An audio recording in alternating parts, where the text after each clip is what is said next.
Hello and welcome to another edition of the Rating Room Revisited. Once again, we're going to go back in time to one of our earlier episodes.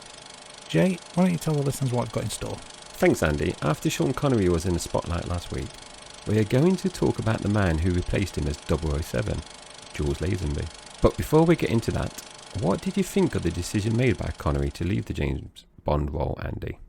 So obviously we weren't around at the time. He made the initial decision after film number 5, and that was the late 60s. So I was 15 years away from being born, and I think you were still in nappies yourself, so you probably don't remember much. But there was a lot of reasons mooted as why he left the role. Was it the pressure? Was it the fame? Was it his relationship behind the scenes? Was he getting a bit old? I guess I don't know if we really know the truth. We know some theories and we know what people have said in the past, but I would say it's a shame, because at that time he was James Bond. The 60s were all about Sean Connery as Bond. Anyone who came in to take his place was always going to be compared to Connery, and even if they did a great job, were they going to be compared favourably? So it left whoever was to take his place in a bit of a tricky situation. I agree, and Connery is obviously the OG, as the kids say these days. And I'm thinking back, would you rather have the pressure of helping to establish a new franchise, or being the person after the original person? Because I think if you were, say, Roger Moore, I would say the pressure is a bit lighter than it was with, say, George Lazenby. You don't want to be the man straight after the original, do you? Yeah, I know what you mean, and I guess it's one of those things. Is one way of thinking is you're only as good as your last film. Was the quality dropping? Was the box office returns dropping? Were people getting a bit bored of the spy franchise? History has proven that not to be the case, because obviously we're still talking about it all these years later. But many things could have been discussed at the time, and maybe he just didn't want to be James Bond anymore. Maybe he just wanted to be Sean Connery or someone else.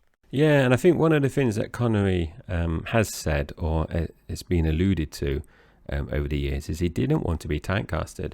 So he did have some concerns about that. And I suppose it's it's the same feeling a lot of actors have when you think about actors that, say, play Doctor Who, or might feature in a particular TV program, for example.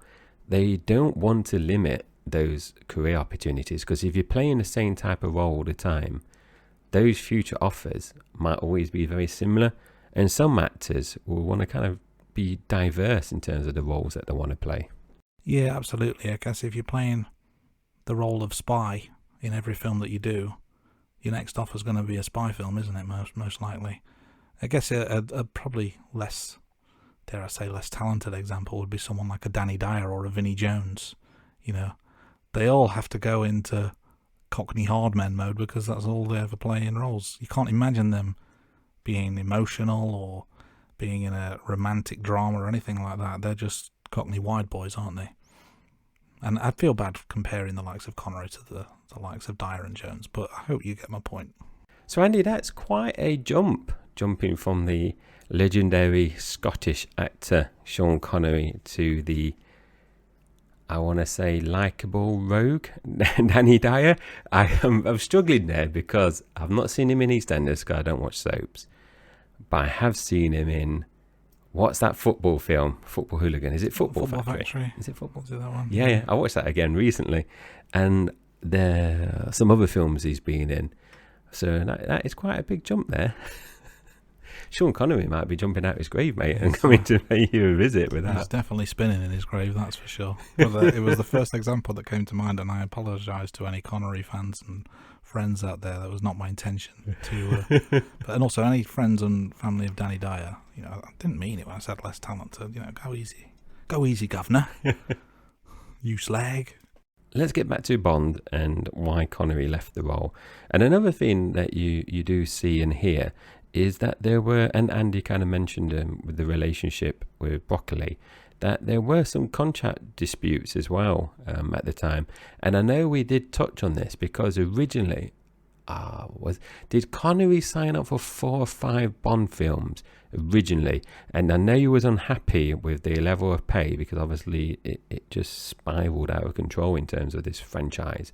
So he did get a pay increase later on, but I do know that there were some disputes, and I remember it's around as well, some kind of profit sharing. And we also discussed this, Andy, and was it You Only Live Twice, where there were some promotional issues as well, I believe, from memory? That does ring a bell, yeah. I think the hoopla around You Only Live Twice was massive. There was it was Bond mania, almost like to levels of Beatlemania, wasn't it? And I think that, as well as all the media commitments and everything like that, just started to take its toll. I think the profit sharing piece is interesting, isn't it? Because obviously we discussed the box office returns in each of the episodes. They were pretty successful, has to be said. Sean Connery's making this production company a lot of money, so it's only fair that he gets a slice of the pie, and maybe that slice wasn't quite big enough for him. Yeah, and I think if you, like you said there, if you're helping to establish a franchise, and it's probably exceeding everyone's expectations, isn't it? I think it's only right that your contract is renegotiated as well, because if you are on X amount of money for the next 4 or 5 films and they're just taking in loads of money like they did, it's only right that the wealth is shared, considering he is the face of James Bond, obviously. Yeah, absolutely. He's not just Bond when he's in the film. He's Bond every day of his life when the hysteria was so massive. And I guess another thing to think about is, so he'd done 5 films up to this point in very short space of time. 1962 to 1967. So, there's a lot of demands, both physically and mentally, of being James Bond for such a long period of time during a short window, if that makes sense. Because I guess the filming would have taken significant amount of his life. Yeah, it's very intense, isn't it? And in those days, I would imagine filming would probably be shorter than it is now, but it still takes a large toll on everyone. And obviously there's lots of on-location shots as well.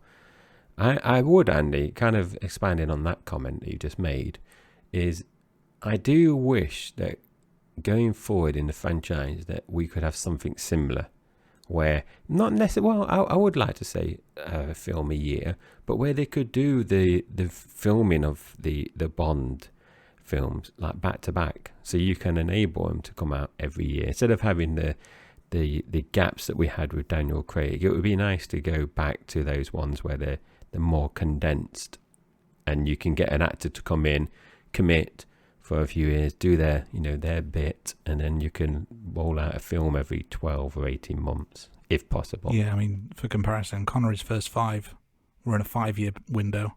Craig's 5 were in a 15-year window. So there's very different levels of commitment there.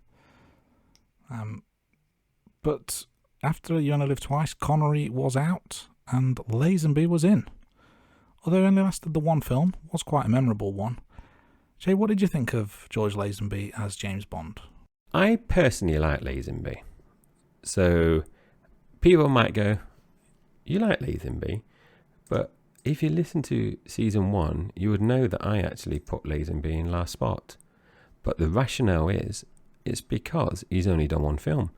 So I would personally have liked to have seen more Bond films with Lazenby in as James Bond. So some of the reasons why is Lazenby was physically fit, and I think from memory did some kind of martial arts. So when you had his action sequences, they were very convincing, and then that helped make Bond and also you believe that he was a tough, capable agent. And whenever I think of convincing action scenes, Andy, I always remember that bit where they're attacking the mountain top base of Blofeld, and they get off the helicopter and he does that slide in like a proper 80s action. I know this wasn't the 80s, but that's 80s slide with the gun. He's ahead of his time, wasn't he? It's brilliant. Yes, yeah. That is just brilliant, I think. But I do think as well, and I don't know what you think or other people think about this, because I know some people say Lazenby is a bit wooden, but I do think that he helped continue this Bond suave, charming characteristics, which is obviously different when Moore takes over. So I do think he carries on that. They've not rebooted Bond. You know, later on, sometimes they kind of reboot Bond and change things up. I do think he's carried that over, but it's not at the level of Connery. I think most people, I think pretty much everyone's going to agree with that. And I think my last point, Andy, before I pass over to you is, even though he did one film only, he's probably the most emotionally charged Bond up until Daniel Craig out of all the other Bond actors, because even though he had one film, and that one film, you know, at the end of the season, I actually put it in second place, so it holds up brilliantly for me. In only that one film, he did show a lot of emotional depth as well, and that vulnerable side of him and human side. And I'm just thinking about, you know, where he's being chased and he finds down a rig ice skating, and then they end up, you know, there's a snowstorm and they have to go in some kind of barn, and you could see him just like falling in love. And I know you get that with Daniel Craig twice, but otherwise I don't think other Bond actors really had that.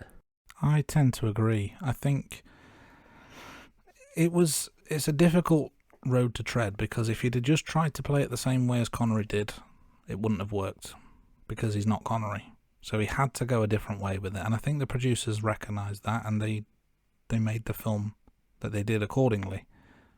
So you have to take it in a different direction. You have to make the character evolve, and I think he really tried to do that. And I think the love story, the marriage, and the ultimate death of Tracy Bond, I think really helped the character evolve into a more rounded individual.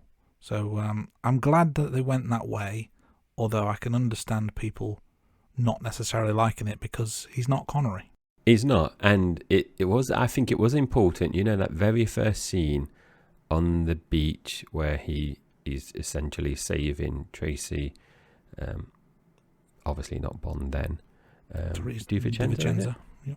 Yeah, and he makes that comment to say, this didn't happen to the other guy, or never happened to the other guy. I thought that was quite funny, because you know it's still the same Bond, but obviously a different actor. Yeah, it's a good way to introduce him as Bond. And so straight away you can kind of settle into it. So, yeah. Nice.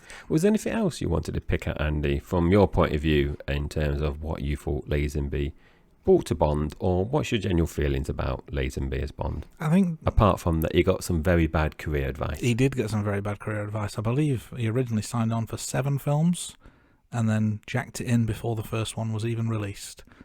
And that's a shame, really, because I think there was potential. Well, granted, he was a very new actor. I think this was his first major role, wasn't it?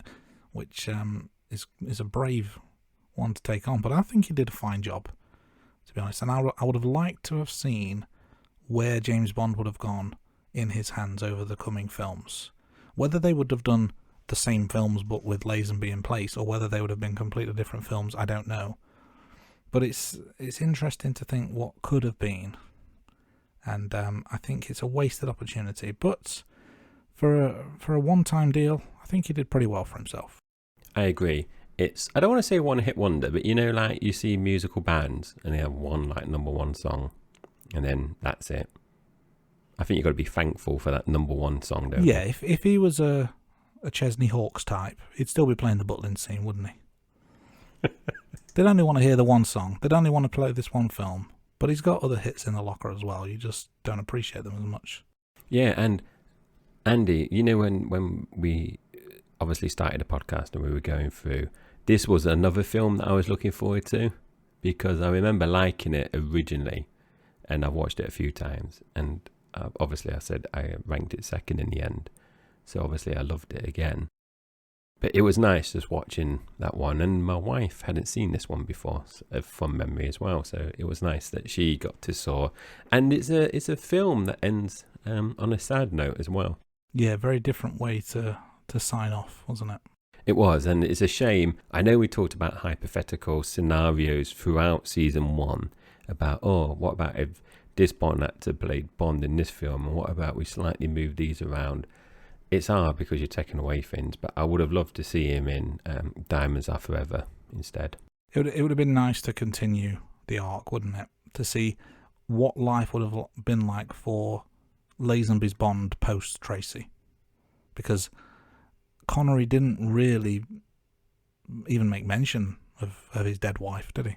I'm trying to think back. You know that initial pre-title sequence where he's travelling the globe finding Blofeld, and then he kills the he thinks it's Blofeld in the mud. I'm trying to think if he says anything then or not. But that's it. Then it's kind of just tied, just they just kind of lose that story arc almost, don't they? Yeah.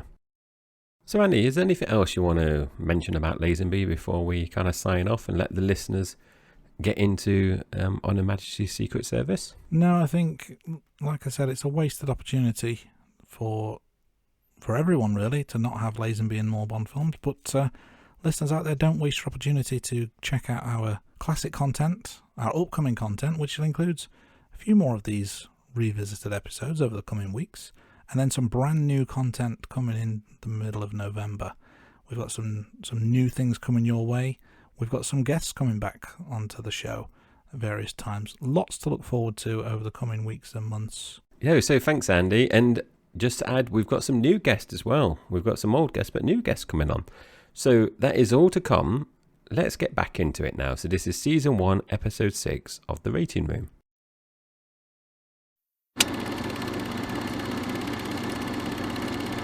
Hello and welcome to The Rating Room. My name is Jay. And I'm Andy. Here on The Rating Room, we're going to be talking movies and TV shows. This is our first season. We're going to be focusing on the James Bond franchise. So sit back, relax, and enjoy the show. The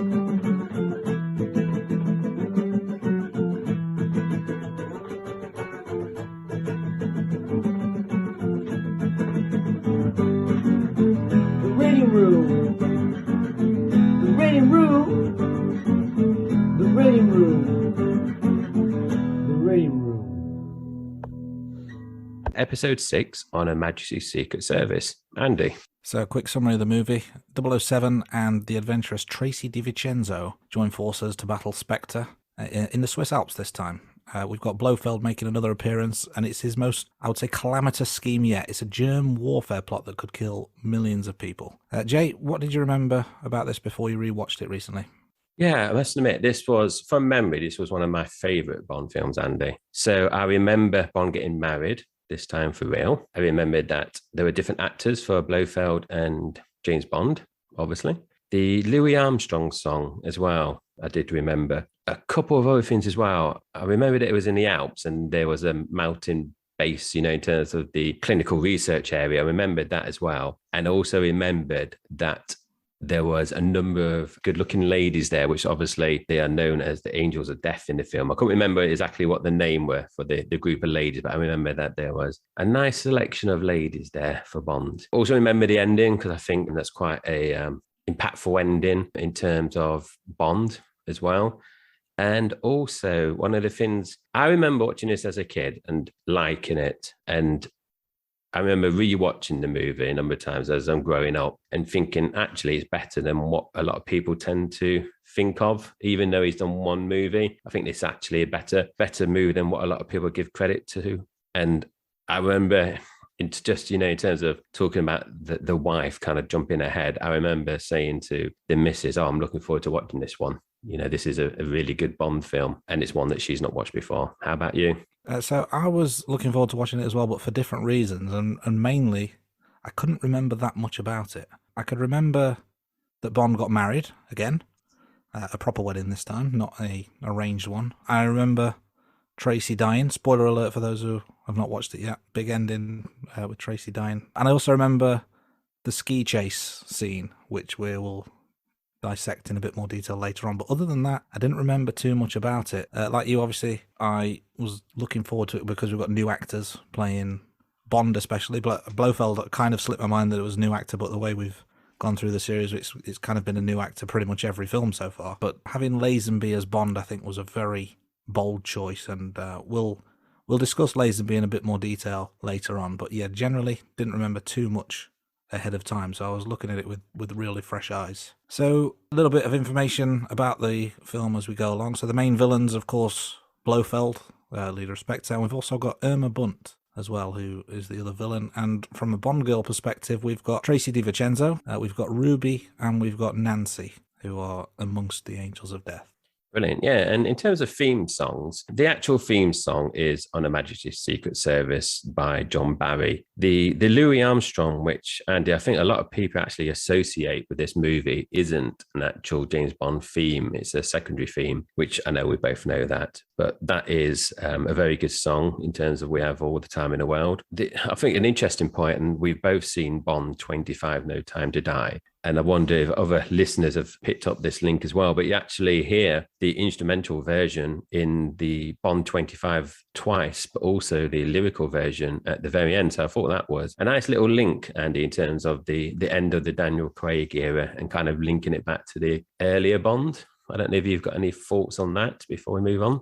Yeah, I mean, episode 25 will be a very enjoyable one for sure. But you're absolutely right. When I watched Bond 25 recently, it brought back memories of the song. So I knew the song was from the film, but I didn't really remember much about the film. And there's a few kind of callbacks, as it were, in that to previous Bonds. So this I thought was a nice touch. The usage of that song and the setting in terms of what's happening on Her Majesty's Secret Service versus what's happening in No Time to Die, which we will get into. But I liked the symmetry between the two films was really, really quite clever, I thought. Yeah, definitely. So moving on, as we're doing with each of the films, we're going to look at the opening credits. It's the pattern now, isn't it, Andy, in terms of the silhouettes of the ladies? We didn't have it initially, but now in the last few films and podcasts, we've got this silhouettes of ladies in there. I personally like this because you had the hourglass as well in terms of the opening credits. And when me and the missus were talking about this, it kind of symbolizes the passage of time between the previous Bond films and the latest one on the Majesty's Secret Service. So I did like that. And also it's similar in terms of what Goldfinger did, where this intro had snapshots of previous characters and scenes from the previous film. So I quite like that. It was kind of bringing an ending to the Sean Connery era, which obviously he does come back, but at that point the producers didn't know. So I like how they did that. So you saw Honey Rider, Dr. No, Tatiana, Pussy Galore, Goldfinger, Thunderball. There were bits in there of You Only Live Twice. So I liked how it encompassed all the previous Bond films into this opening credits. Yeah, it was almost like previously on James Bond type moment. It's kind of, here is the story so far. There's a little bit of a refresher. And I think as well with Bond being played by a new actor, there's this and there's a few other things that we'll talk about where you kind of needed to almost remind the audience that this is still a Bond film and we are still talking about James Bond, even though you don't see Sean Connery. So of course it was going to be well publicized that George Lazenby was taking over the role, but I think just little moments like this just put you back in that Bond mind frame. So I think that was a nice touch. A few other things that we are monitoring along the way. So the body count, how many kills did James Bond make? In this film it was 5, which is the second lowest of the series so far. Not heavy on death, and I think that kind of matches the story heavy element of the film, which we will obviously discuss, but it was less about the action, more about the story for me. There's really not many gadgets on display here. We've got a safecracker and we've got a spy camera. There's also Q demonstrating a gadget to M, which is radioactive lint, like a homing device. That's not used by Bond. I think it was just a little way of showing that other things are being discussed and kind of exaggerating Q's role a little bit. So that was another gadget that we considered.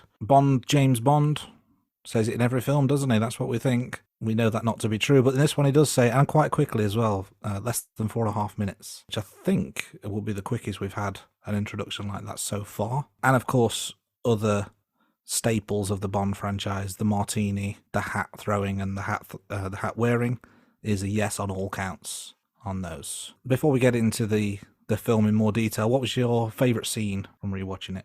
My favourite scene, and it was quite a long scene, Andy, was the bit where Bond has to escape from Blofeld's base. And then you've got the ski chase. Then so they're going down the mountain, and then he hits the village. There's a little festival, isn't there, going on at the bottom. And I think this is one of the few times you see Bond panicking in terms of the chase. He's being hunted down relentlessly. And then he's on the side of the ice rink. He sees Tracy, and Tracy actually helps him. And then it's just carrying on. Then you've got the car chase, which then transitions into the car race. And then finally get out of the car race, and then there's heavy snow, and then they finally end up in the barn. I thought all of those, I suppose I'm counting it as one scene, Andy, but it is a long scene, but it's from Bond escaping from Blofeld, ending up with Tracy in the barn. I just love that 5-10 minutes segment of the film. How about you? Completely agree. Exactly the same for me. It was the whole ski chase, car chase scenario. I think it was, there were some silly moments, some, little bit of dodgy moments here and there, but I think on the whole, very well done, really exciting action scenes. Almost, you would say, typical James Bond, but, classic James Bond. The action really came to the forefront there. So that was, for me, a great scene. Let's continue further. So how many times did you reach for your phone while you were watching this? No times. It had my full attention. I nearly reached for it once just to do a bit of research about George Lazenby, but I chose not to do that, Andy. I was 100% focused. I really enjoyed the film, and it was a long film, but it did keep my attention. How about you? Just the once, and it was for research purposes because there's someone who appears in the film, and I had no idea of this person's name or what their actual role was, and I couldn't actually find the information. I think we're going to talk about it later on because your research methods are much better than mine, but at the time it just stumped me as to who this was and what they were doing, and I had to look it up because it was frustrating me, but otherwise, full attention as well. This is the rating room. Let's give it a rating. What was your score out of 10? As you know, Andy, I'm very generous in my scorings compared to you. Well, to be fair, it's only slightly out, aren't we, usually? We're only 1 or 2 digits out. But I have rated this one 8 out of 10 because it was one of my favourites, thinking back and re-watching the film again as part of this podcast series. It is still one of my favourites. So I gave it a strong 8 out of 10. How about you? This was close to an 8 for me, but I've given it 7 out of 10. It was much more enjoyable than I remember, and I guess partly because I couldn't remember much about it first time round. But also I had a feeling that Lazenby was perhaps not as strong a Bond as he actually was. And I was toying with, there were certain things about the film that I thought, this is not right, it doesn't feel right, but then certain things I thought were absolutely excellent. And it could have gone either way, but in the end I think it's one of the stronger Bonds that I've watched so far. The reason I've gone for a 7, I think there's still quite a gap between this and Goldfinger, which is, dare I say, the gold standard of Bond so far. So that's the reason for 7, but still high on the rankings. A really, really solid effort. The next part, before we kind of get into some of the facts of the film, is the standing item, the wife's verdict. This was an interesting one, Andy. So last episode, the last film, obviously the wife was quite negative about James Bond. I recall she said it was racist, sexist, chauvinistic. This week isn't any different. So the wife's verdict was that Bond is an arsehole, but he has some redeeming qualities at the end. Also, she queried, were the close-up shots really necessary during the ski chases, which I have to agree. Those, she was saying, basically, the kind of zoomed out shots were obviously, super realistic. It was obviously, ski chases, but when they zoomed in, it was evident that it was fake background. So she didn't really like those as well. And also the safe cracking device, she said, was archaic, and basically the film was all right. I'm shrugging my shoulders. She said it was all right as well. But Andy, just before we kind of move on to the next bit, I must have to say, and I haven't mentioned this to you actually, that one of my kids asked to watch James Bond last week before we watched this one. We were walking the dog and he turned around and said, "Dad, can I watch James Bond with you?"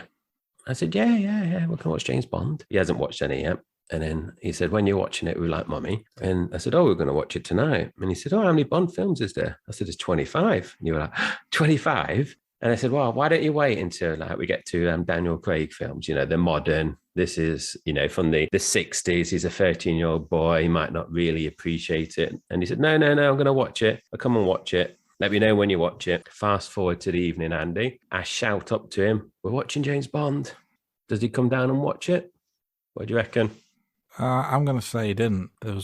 No, he was too busy playing Minecraft. So he still hasn't watched James Bond. I was like getting all emotional, thinking, oh, this is like becoming a man. He's wanting to watch a bit more grown-up films. And then he just passes it up. But I think he's 13 years old. He's never watched any of the James Bond films. I personally think a good introduction for him would be Daniel Craig films. I don't know what your view is. I think it's a good introduction for most people who haven't seen a Bond film, I think, or those who may have, they know of the Bond films but have a certain perception in their head about them. But maybe the next Bond, whoever he or she may be, maybe that is the Bond of the generation, so your son will gravitate towards whoever that is. And when he's doing a podcast of his own in 20 years' time with his mate talking about Bonds 26 through 40 or whatever it is, they'll be doing the same sort of thing. Podcast won't be a thing in 20 years, will they? Anyway, yeah, so we digress. But I just thought I mentioned it because I thought I nearly had Casson's verdict, but it didn't kind of work out, unfortunately. Very nearly a defining dad moment. Yes, nearly. Andy, is your missus kind of on board yet, or is she still not partaking? No, she's not on board. She's a waste of time. Not even entertaining the idea. The closest I've got is I got her to start watching Casino Royale with me. No luck so far. I'm not pressurizing my wife at all to do this, but there were times when I turned around and she was on her phone and I was like going, but how can you make the wife verdict if you're not watching it?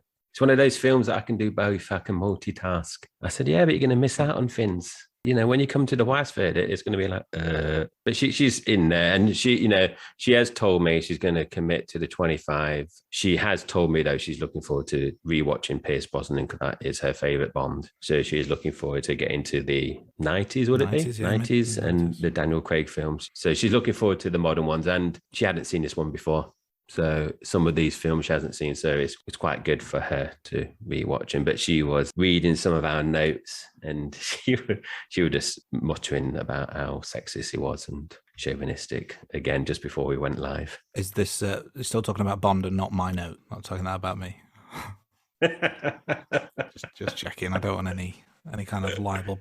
Feel free to comment if you think that I am sexist or chauvinistic in any way, and send your hate tweets to the usual address, and I'll be sure to respond accordingly. But let's move on before I dig a hole for myself. Let's get some facts and figures about the film. So this is the longest film of the series so far. 2 hours 22 minutes is the runtime. It's a bit of a slog if you're not a Bond fan, but I thought the time flew by. Personally, it didn't feel that long at all. Released in 1969, so this is a 2-year gap from the previous film, You Only Live Twice, which was released in 67, and the first one and only one to be directed by Peter R. Hunt, to give him his full name. He worked on all the previous Bond films as either an editor on the first 2 or a second unit director on the subsequent 3, but this is the first and only time he takes the lead chair as director. Yeah, thank you, Andy. I thought that was interesting that he's had some history with the previous films and the franchise, and he got promoted to the main job. I thought that was good. I don't know why he didn't have it again, because this, as we both said, is a very good film. So the next bit, before we kind of dig deeper into the actual film, what we wanted to do, because this is obviously George Lazenby's one and only James Bond, we kind of wanted to dedicate a bit of the podcast onto George Lazenby. So as part of our research for the podcast, we pulled together some bits. So originally, George Lazenby was recruited to play Bond after Sean Connery retired. He actually had no prior acting film credits. He had only actually done adverts. I don't know if our older listeners might remember this. It's before my time, but I did YouTube it, Andy, to have a look at it. He did a number of adverts for Fry's chocolate bars, which I love the Turkish delights, I must admit. He's also, Andy, the only Bond actor not to be born in the UK or Ireland. Interesting. As well, which I think is probably common knowledge, to be fair, but it's interesting that they do stick to UK or Ireland, with Pierce Brosnan obviously being Irish, but I believe he grew up in the UK but born in Ireland. That's interesting. Australian, I believe, Lazenby, if I remember correctly. Quite a few interesting notes in terms of the research on Lazenby, because, I mean, to your point, he had no prior acting experience, which is quite fascinating to be then cast in such a major role. So Broccoli met Lazenby for the first time while they were in the same barbers getting their hair cut, and Lazenby dressed like Bond for his screen test, which included a Rolex watch, and also a suit that was ordered by Sean Connery from Savile Row, but not collected. So he is Bond dressed in Bond's clothing, quite literally. He was obviously offered then an audition, and at the audition he punched the stunt coordinator in the face, which actually impressed Broccoli, saying his ability to display aggression was a positive in this case, although I'm sure the stunt coordinator didn't necessarily agree. Yeah, and I actually believe, Andy, you like this. I didn't write this down actually. That this stunt coordinator was a wrestler.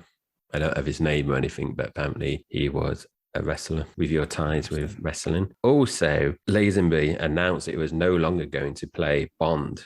Actually, before the release of A Majesty's Secret Service, which is quite a big thing, really. Doesn't help, does it, with publicity if the new leading man then says this is his one and only film. And also, he was actually offered a contract for 7 movies, which is a massive commitment. But his agent convinced him that the secret agent format was going to be outdated and they were just moving into the 70s. And those kind of attitudes would, no longer fit in the 70s, which was a lot more relaxed. I thought that was interesting. 7 films is a massive commitment nowadays, but even in those days, obviously Connery had done the 5 films before 7. Even as we mentioned this one just a bit earlier, where he said there's 2 years difference. At the beginning, there was obviously a year difference. So I don't know if they were planning to get back to doing yearly James Bonds or not, but 7 years is a massive commitment. That's quite a long period of time, and like you said, if you think about the every 2 years, then you're talking minimum 12 years of work. But yeah, to your first point, I guess Bond ended before it began in terms of Lazenby. And later on in life, late 70s, Broccoli claimed that casting Lazenby was the biggest mistake in 16 years. I think probably speaks more to the person, George Lazenby, behind the camera as opposed to the performance of him as Bond, but that's just my opinion. But let's talk about our own opinions. What do you think of Lazenby? I personally liked him. As I said at the beginning, it's one of my favorite films from memory in terms of the James Bond. And that wasn't just because of the film. It was because of George Lazenby. I thought he did well in the role. I personally thought it was a shame that we didn't see him do more Bond films. I thought he would have really grown into that role. He also did most of his stunts, Andy, and he was trained in martial arts. So he was able, as we kind of picked up in the previous episodes, it was really obvious when they used a stuntman, a double in Sean Connery Bonds, in terms of in the fight scenes. But George Lazenby, because he did most of his stunts, I felt that the fight scenes were more authentic as well. And even though I think he's only an inch taller than Sean Connery, he's more bulkier, isn't he? He comes across more physical as well. So I think he's quite intimidating. And thinking about him compared to other Bonds, because Daniel Craig's quite bulky, isn't he, as well? I think Lazenby and bulky in terms of their build is very different to the other Bonds that we've seen. And he actually broke his arm during this, doing one of those stunts in this film as well. And also, I think, I mentioned it earlier on, when he was running, trying to escape from Blofeld's henchmen, was, in the festival, he did seem quite scared as well. So I thought he brought more kind of fear, and he was more vulnerable as well compared to what we're seeing in Sean Connery. So obviously we've got one more Connery film, then we go to Roger Moore. I like Roger Moore, but I personally would have liked to seen another.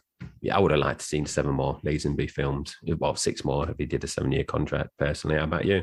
Yeah, I'd have liked to have seen where he took the character and kind of, because he didn't really get a chance to put his own stamp on things. I think his style was quite different in some ways to Connery. I think, like you said, the authenticity, I thought it brought somewhat of an edge to him. But then on the flip side, there was more of a softer side. And I don't know whether that was more around his performance or the story, but there was kind of there was a bit more dimension to him, that kind of rugged edge that he had at times, but also the softer side, like you mentioned, the vulnerability and the fear. The fight scenes were generally quite good, I thought, but his uppercut punches were something that I noticed, and it was kind of like a windmill, the way he just swung his arm, and it was quite strange, I thought. Not that I'm an expert in the art of boxing or anything, but I thought his punches didn't look great, but a lot of the fight scenes were quite good, I thought. There was a bit of, dare I say, nervousness to him. There was not quite the same swagger that Connery had, not quite the same confidence, and the one-liners didn't quite hit quite as well.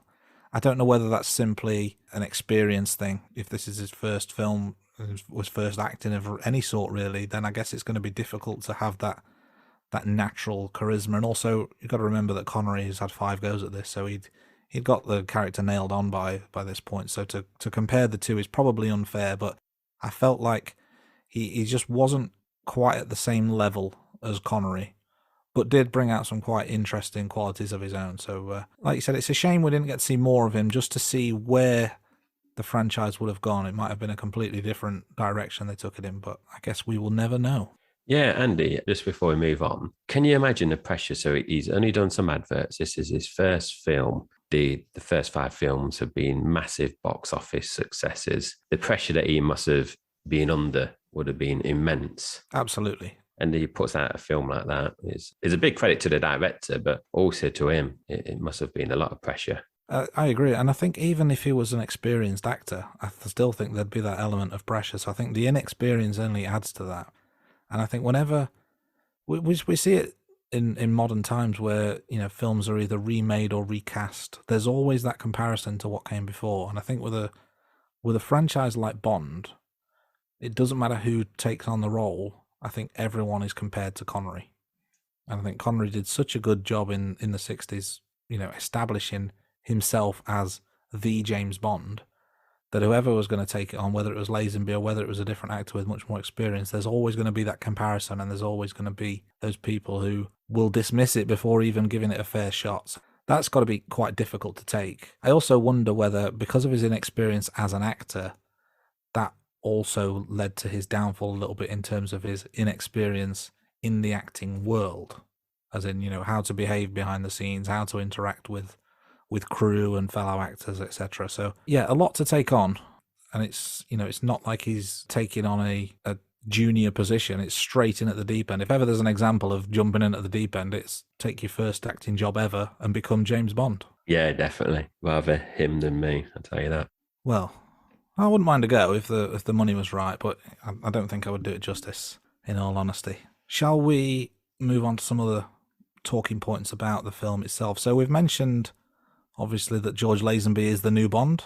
So we've got a new Blofeld as well as a new Bond. Telly Savalas taking on the role, replacing Donald Pleasance. Apparently the producers wanted a new version who would be more imposing, and I think they achieved that with Telly Savalas. He was a much more beefy figure, physically intimidating as well as kind of mentally intimidating, because we didn't really see much of the Blofeld character in previous films, but front and centre in this one, and a very intimidating physical presence, I thought. The movie was shot in Switzerland, England and Portugal, premiered in December 1969 in London. In terms of the budget, so we talk about the box office returns of the previous ones, and what we've seen in terms of the Majesty's Secret Service was that the budget was $8 million, and it did $82 million at the box office. Another James Bond movie does make a profit, and it was actually the highest grossing film in the UK that year.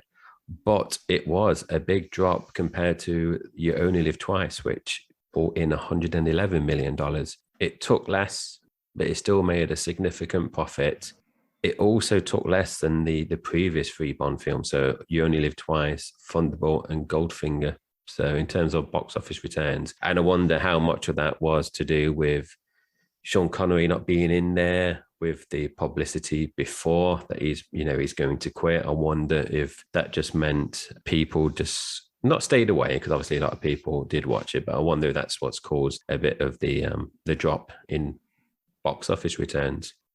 Moving on, so we've added a new section. This is kind of goofs and continuity errors, which, Andy's very good at picking these up, and we kind of pick these up usually in the episode as we kind of go on, but we just put in a new section at the beginning before we kind of actually start doing the observations of what we've noticed in the film. So the first one I picked up, Andy, was in the opening scene straight away, actually, is where obviously Tracy's on the beach, and so is Bond. And in some scenes, when Bond's looking out to Tracy in the sea, you can visibly see a ship in the background. But then there's other shots where it's still that camera angle, but the ship is no longer there. So I don't know if your keen eye noticed that as well. And then the other one before you kind of take over, Andy, was, I know you like cars, so you might pick this up again. So the Aston Martin, in terms of Bond's car, the tyre screeching on sand, which I thought was interesting. Can they screech on sand? I don't know. But also they screech during the car chase when there's snow and ice. So there's a couple of things I picked up. How about you? That's interesting. I didn't pick up on any of those actually, so that's my poor vision, I guess, letting me down there. A few other things to touch on. So when Bond is talking to the Angels of Death, he's talking about his family crest and claims there's 4 gold balls on it. However, we've already seen the family crest earlier in the film, and it only had 3 on it. So somewhere along the way, the crest either dropped a ball or he's gained an extra ball somewhere. But there's a mismatch there. Another one is around radio communication. So Draco, who is the father to Tracy, ends his radio conversation with "over and out," which is a common error. Over means I'm finished, but I'm expecting a reply. Out means I've finished and expect no reply. So over and out means he wants and doesn't want a reply. So it's kind of I guess it's the Schrodinger's cat of walkie-talkie communication. Does he want a reply or not? I guess you'll never know. Brilliant. And I wonder if military people, whenever they hear over and out, they kind of just roll their eyes and just thinking that is really prevalent in certain, in films. And also, Andy, going back to your gold balls, I just think of David Beckham when we talk about gold balls, isn't he? Doesn't he supposed to have a pair of golden balls, or am I mistaking him for someone else? No, you are thinking of the correct set of balls there in Beckham. The last one I kind of picked up, and I'm sure that there's loads more continuity errors, is the ending, actually. Well, the ending of Blofeld is killed, air quotes, when he's thrown from the bobsleigh. But then in the initial shot, he's kind of hanging by his neck. And then it pans back to like Bond and the bobsleigh. Then it flashes back and you can see Blofeld is actually hanging by his armpit. So his like upper body is above the branch. And then in the last shot, he's hanging by the neck again. You kind of don't know. Is he dead? What's he doing? Was he climbing out but then slipped? What is he? So that's obviously a mistake there. Is there anything you want to comment on the death of Blofeld, Andy, before we kind of move on? Again, that's another one I didn't pick up on, but yeah, clearly continuity error there because there was no attempt to climb. He was done for. That's a boo-boo on someone's part. Now we're kind of going to dig a bit deeper in terms of the actual film, in terms of our observations. So starting with the opening scene at the beginning in terms of the continuity bit. So this is the scene in terms of, the beach, Bond coming on the screen for the first time. So the gun barrel shot at the start is the music slightly altered, isn't it, Andy? Yeah, I noticed this. Obviously, it's the very first thing you see is the famous gun barrel shot and Bond shooting at the camera and the blood coming down. The sound, it sounded weird, kind of an electronic sound. And I don't know if that was purposely done because obviously we're into a new age of Bond with a new actor and a new director and a new direction, perhaps. But yeah, it felt out of place. I didn't particularly like it. It sounded wrong. So as Jay mentioned, we've got the beach scene coming up, but in the opening we see Bond in his car. I believe he's driving down towards the beach, but his face is partially hidden for quite a while, so you kind of get the idea that it is Bond, but you don't see that it is a new Bond at this stage, so it's kind of building up that suspense and waiting for the introduction. Speaking of cars, we've picked up on this point in previous films, but there's a lot of speeding up of the action unnecessarily, which I think is a little bit strange. And also in the fight scene as well with Bond and the henchman, I think there's a lot of camera cutting and speeding up, and at times it just takes you out of the moment a little bit. It's something we've seen from previous films, so it's become a little bit of a signature of the Bond film so far. I'm not keen on that, as I've mentioned in previous podcast episode. Also, so just before we kind of enter the opening title sequence, Bond makes a little quip where he says, "This never happened to the other fella," when Tracy drives off. And that is the only time, I believe, Andy, in an official James Bond movie where a character breaks the fourth wall. Apparently he does in the Never Say Never Again film, which we're not going to cover because it's not an official Bond movie. But yeah, this is the only time that a Bond actor breaks the fourth wall in the franchise. I thought that was a nice little nod. I like that. I quite liked it. Quite good. You could argue that maybe he's not talking about Bond, Sean Connery as Bond. Maybe he's talking about one of his colleagues. So you could argue against it, but he's clearly talking about Sean Connery being Bond in the previous films. But I thought it was a nice little introduction and a nice funny to start with, so we're kind of thinking he's going to continue in that same one-liner manner that Bond had in the previous films. These next few scenes are going to take place in the casino, the hotel rooms, and Draco's place. So the first thing I noticed, Andy, straight away was how ghastly that purple wallpaper was in the casino. It was horrible. Definitely something I wouldn't have in my house. But also, Bond is playing cards, and he doesn't seem to be doing well, does he? The character, and I don't know if he's ever introduced in that scene. I can't remember they actually name him. He seems to be winning. The bloke next to Bond seems to be doing very well for himself, whereas Bond he's not having a successful night, is he, at the old card game? It doesn't seem to be. He just seems to be a participant, whereas doesn't have that confidence and that good look on his side. He's just there. I think what was interesting, something I picked up on, was he was sat in space number 6, and this is film number 6. And I wonder if that was pure coincidence or whether that was just a little nod to say here is Bond for number 6. So that was quite a nice little touch. More speeding up of the fight scenes. There's a fight scene in Bond's hotel room, and again, it's the camera work is a little bit sped up at times. And another thing, not just here but kind of throughout the film, dubbing is quite noticeable in a lot of places. For not just for Bond, but for quite a few characters, I noticed that the dubbing was prevalent throughout.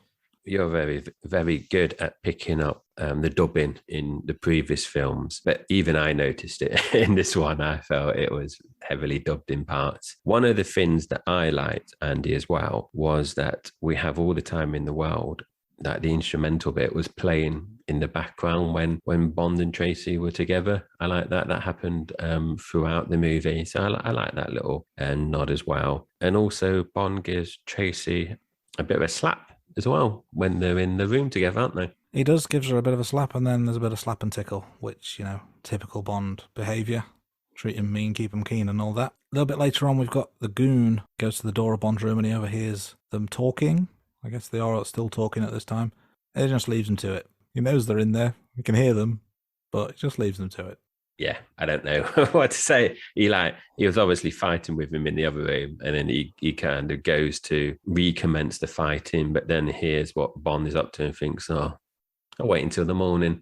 Yeah. I let him have a bit of fun, and then I pick him up in the morning. It's very, very polite. It was, yeah. Let's resume this fight at a more reasonable time, sir. You continue your conversation. Actually, Andy, just a thought, just going back to the playing of cards, I wonder if that was a little nod again with him being not successful at cards, because the Sean Connery version was good at cards. I don't know if that's anything or not. It's just something that occurred to me. The last bit I have for this section was dodgy special effects with Bond fighting outside of Draco's room. That was dodgy sequence. Yeah, there's a few dodgy sequences throughout, but yeah, that was one that I picked up on for sure.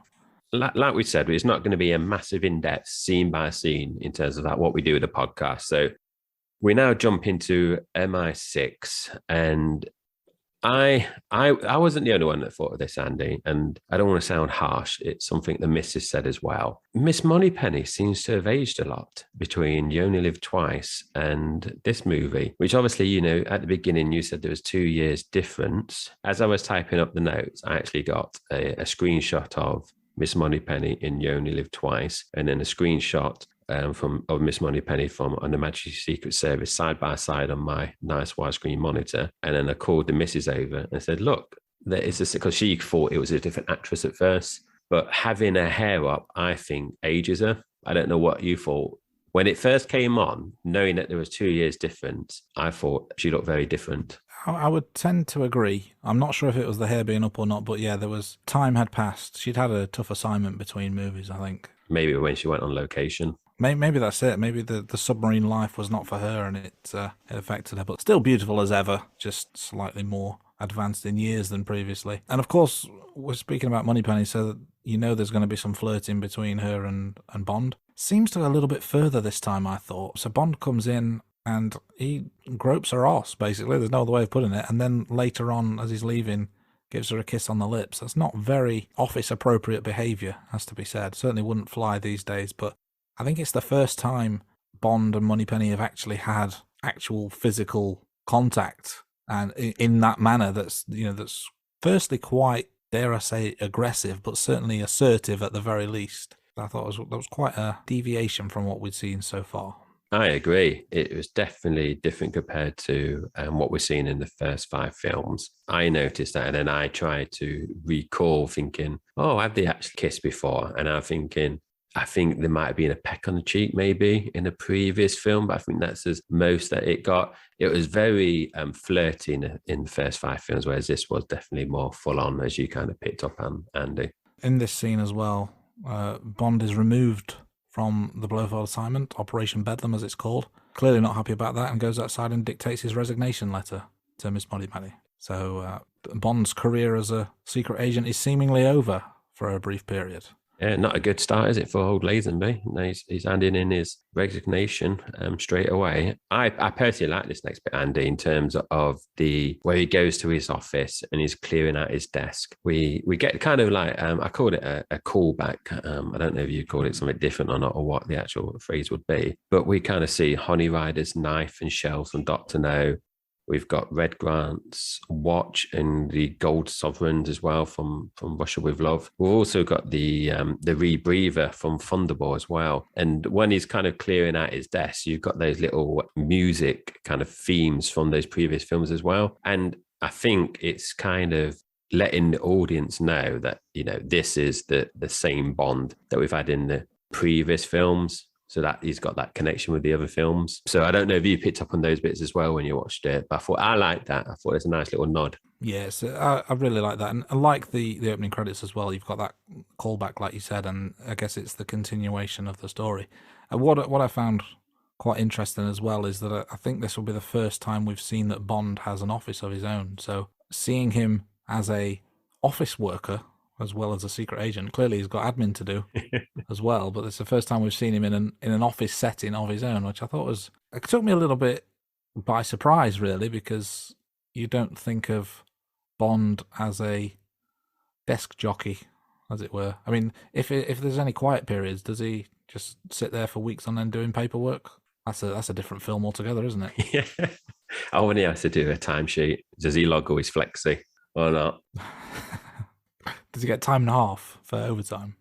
He should get blooming hazard pay, shouldn't he? Yeah, I wonder. Yeah, because you do associate with Bond being very much a field agent. So as Andy mentioned, you know, he's resigned, it seems. And then Bond is recalled to M's office, and M informs him that his request has been granted, which Bond isn't happy about, and kind of goes out, talks to Miss Moneypenny, who actually turns out dictated that he had requested 2 weeks of leave instead. And I wonder, Andy, whether M kind of knew that Bond's intention was to kind of go off to do his own kind of mission, or if he generally believed that he was going to go on leave for 2 weeks. I don't know if you had any thoughts of that. I wonder, like, if he's thinking, oh, I give him 2 weeks off and he can kind of go off and it not be an official operation, he might make more progress. Yeah, I'd not really thought of it that way, but that's an interesting way of looking at it. I wondered if it was more he knew that Bond would react badly to be taken off the mission, and almost the expected that he would go outside to Moneypenny and rant and rave, and in this case want his resignation straight away, which is probably a bit of a rash decision, I would say. And I think obviously Moneypenny recognised that by changing it to 2 weeks of leave. And I think probably, I think it's more that M and Moneypenny know the personality of Bond, and they know that he sometimes just needs to cool down. He's a bit hot-headed. But no, it's an interesting thought. I'd not really thought of it that way before. I occasionally have them, Andy. It's taken 6 episodes, but we're there. Let's move on before Jay hands his resignation letter to our own Moneypenny. We then move on to Portugal. We've got a birthday party for Draco. We've got some bullfighting, which I believe is the first time it appears in a Bond film. And I'm not sure if it appears again in any future films. I don't know, is the honest answer. I did try to research it, Andy, but I couldn't find anything. There is some kind of scene in one of the Daniel Craig films, but I don't know if that's bullfighting or some kind of... Like a rodeo type deal. Yes, I don't. There's something in a Daniel Craig film, which obviously we can cover when we get there. But from memory, I don't know if a bullfighting scene appears or not. Interesting. One to look out for in future episodes. We've also got Tracy at the party. She's very headstrong. quite a strong. You know, you get a sense that she's a very strong character at this point. She finds out about a deal that's been struck between her dad and Bond. Yeah, she's not happy, is she? She's more than a match for Bond. And I touched on this already, but again, we're having we have all the time in the world playing, but this time we've got the vocals for the first time in this movie. So again, very much that song is associated with those two characters. And then what we get is a little montage of Bond and Tracy. I'd say they're falling in love, aren't they? In terms of those little scenes as well. So I thought that was nice. Yeah, it's a good way to move the timeline on of the film. Obviously, the idea is that Draco wants Tracy to be looked after, and Bond is a little bit hesitant at first, but it seems to be that they naturally have feelings for each other. And I think the montage was a nice touch with the song as well. So then it quickly establishes that they are an item, or at least, you know, they have those feelings for each other without dragging out the story, so we can get to the meat of the matter. We move on to Switzerland next. Bond has gone to Bern. He's gone to investigate Gumbald's link to Blofeld. He searches the lawyer's office and he gets a safe cracking device.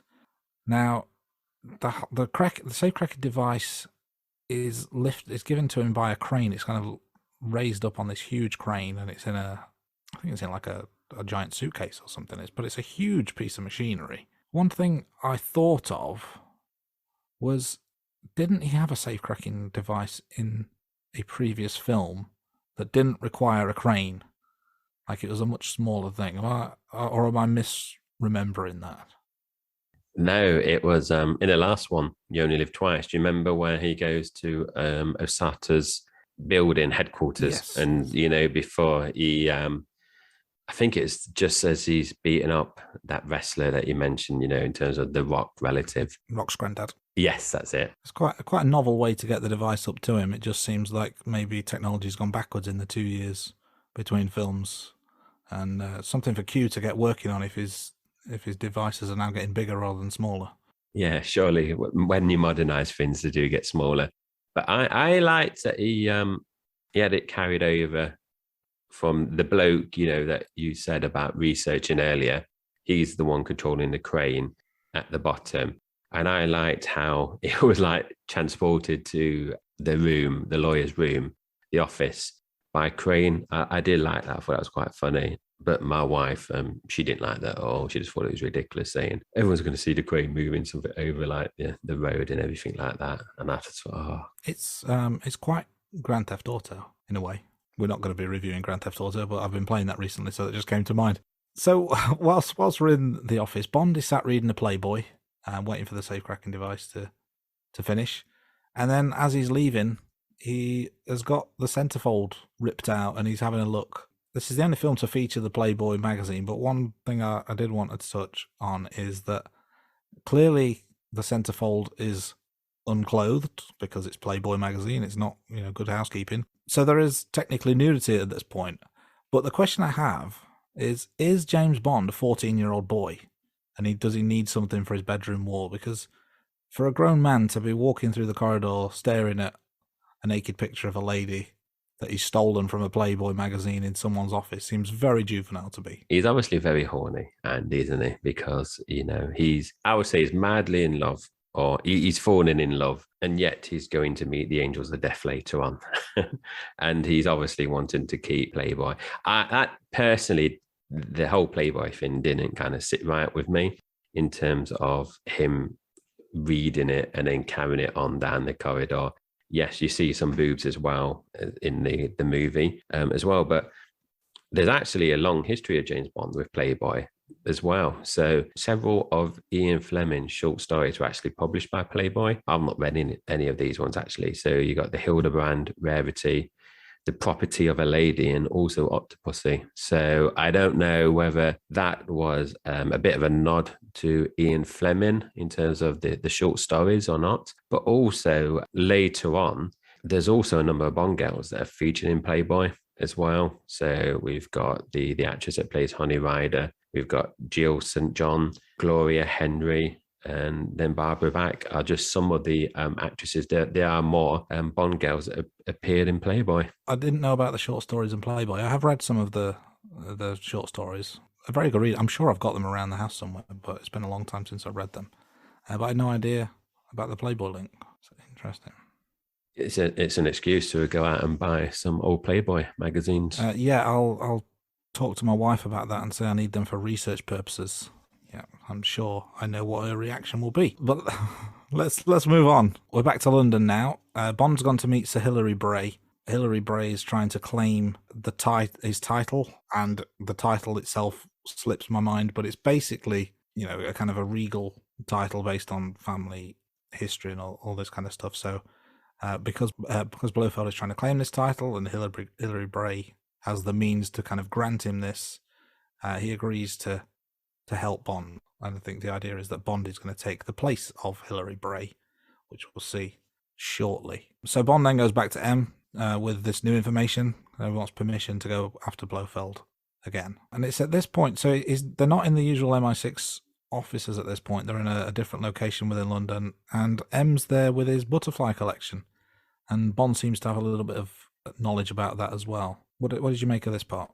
I thought it was interesting because Bond seems to have a lot of knowledge about a lot of things. He obviously did Oriental languages at Cambridge, I think we said in the last episode, and he also in the one of the earlier episodes, he mentions the was it gin or brandy? Do you remember when he goes for a meal and M's there and Bond makes a comment? You have to listen to one of the early episodes. We do kind of touch on that, but interestingly, yeah, he seems to know his wines and liquors and spirits and stuff, doesn't he? Maybe this is what he does when he's having his office time, Andy. That's what he does, just researches a load of stuff about butterflies and drinks. He kind of scopes out what M likes, and then he does that kind of research. But yeah, interestingly, my nan actually collects butterflies as well, and she's still got not pictures but framed butterflies on a wall in her house. So yeah, a little nod there. Obviously, I relate my granddad to these podcasts quite a bit, and that is my nan now getting involved. Also, I like this bit as well, Andy, and you would have picked this up as well. That Sir Hilary Bray confirms that the motto on Bond's family crest is "The world is not enough." I like that little nod. Yep, I like that too. I did look this up afterwards because I liked the nod to it, and the film was obviously taken from the family crest. So the film with Pierce Brosnan, I did wonder whether it was from a book title or not, but no, the film is purely based on this family crest. I think it's some 30 years afterwards as well. I did the same in terms of a bit of research when I did that, because I thought, is there a book, Ken, on that? And there wasn't. I know that they obviously like to try to tie in Bond actors for 7 films, but surely they weren't planning 30 years in advance and naming a future Bond film. The world is not enough. So I like that, the future nod to this kind of family crest. We now leave London and we're back in Switzerland. This frustrated me, Andy. This did get on my nerves a little bit. So Lazenby's voice is dubbed by George Baker, who is the actor who was playing Sir Hilary Bray back in London. So George Baker, he actually also appeared in You Only Live Twice. He is one of the uncredited NASA engineers. So kind of, a lot of these actors or actresses have appeared in multiple films. So I did quite like that. And he also comes back in a future film as well, The Spy Who Loved Me. But I personally associate George Baker with Inspector Wexford from the Ruth Rendell mysteries, which any of our UK listeners who are probably in their 40s or above, maybe 30s, depending on what Andy's going to say, will remember him from in terms of the Ruth Rendell mysteries. But he also played Tiberius in I, Claudia. So he is a famous actor. But I thought it was funny that George Lazenby's voice is being dubbed by another actor that appeared in the movie, and George Lazenby James Bond is basically using Sir Hilary's character as cover, but they've used the voice of the actor to do that. Because there's one bit later on where he's basically talking, his voice is being dubbed, and then something happens, and then he's just talking back in, his Australian accent again. I just thought, that was weird. I don't know if you picked up on the whole dubbing, because I know you're good at the old dubbing, but I just thought that was a bit weird. The dubbing did bother me, and the fact that we know that Bond is pretending to be Bray, and if that means you have to change your voice accordingly, then I can understand him putting on an accent. But in what world would you use the actual voice of the man you're trying to be? It doesn't make sense. Yeah, it was very, very strange. And to your earlier point, I am in my 30s and I don't remember him from the Ruth Rendell Mysteries, although I have heard of the show. Sorry, older listeners only for that one, I think. So we mentioned we're on our way to Switzerland at this point, and he's in the helicopter, and Bond is talking about the various things about the facility that he's going to. And one of the things they mention is that it's being used to find cures for allergies. And the pilot, I think it is talking about, reels off a list of allergies. I think hay fever might be one of them. I think there may be one or two others known allergies. But one of the allergies, he says, is not eating meat, which I thought was a very bizarre thing to say. And I wonder if back in 1969, vegetarianism was considered like the work of the devil, like an allergy for being vegetarian. Very, very strange thing to say, I think. Yeah, that was a bit weird, Andy. So apologies to any vegetarians and vegans out there offended by what I've just said, but I'm just repeating what was told to Mr. Bond in the helicopter. He gets to the facility, settles in quite nicely, is unpacking his stuff, and he's got a kilt, which we see him in for the first and last time, I believe. So a little nod to his Scottish roots. And I don't know if we wrote this down in the notes anywhere, but it comes to mind that he's referred to in this film, and possibly others as well, as an Englishman, whereas obviously a kilt is very much a Scottish garment. So there's a little bit of inconsistency there. Very, very odd, I thought. And despite the kilt, or because of the kilt, he's in his element. There's 12 beautiful young women from around the world who will later find out are the angels of death.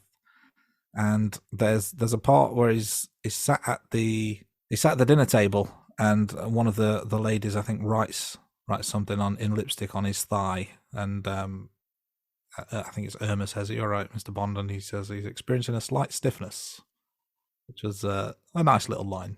Yeah, a little bit juvenile, I think.